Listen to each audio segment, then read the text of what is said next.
Parmi les tendances fortes de cette année à la montagne, on note le succès du ski rando. Une discipline plutôt ancienne, remise au goût du jour par les adeptes de freeride, qui n'hésitent plus à grimper les pentes avant de les dévaler.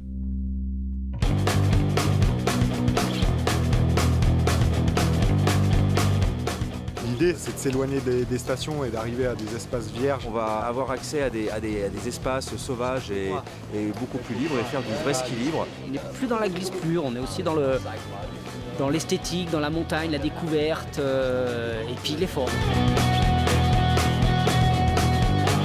Le ski de randonnée, ça a pris un essor qui est énorme. Sur des randonnées où il y a 15 ans on était une petite dizaine, il peut y avoir des gros week-ends de mars, il peut y avoir 200 personnes, là où il y avait 10 personnes il y a 15 ans.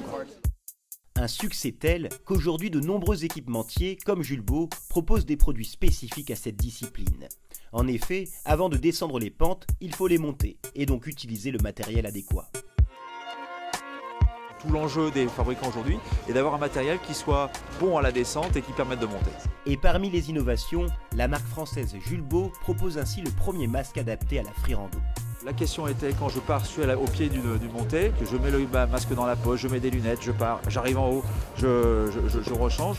Bon là c'est tout simple, avec l'aérospace, on est au pied de la montée, on débraye pour se mettre en position on et effectivement avoir une ventilation complète et donc pas de risque de formation de buée. Et arriver au sommet, une fois qu'on est équipé, qu'on a remis les fixations en position descente, et ben on met le masque aussi en position descente. On se rend compte que ces problèmes de ventilation sont des problèmes vécus par tout le monde et les gens qui utilisent les remontées mécaniques. On a des phases d'arrêt, on a des phases de chaleur et ce geste pourrait très bien être un geste qui était utilisé non seulement par les freeriders et les free-randonneurs, mais aussi par les skieurs de tous les jours. Bien équipé, des pieds aux yeux, vous pourrez dévaler des pentes vierges loin des pistes surpeuplées.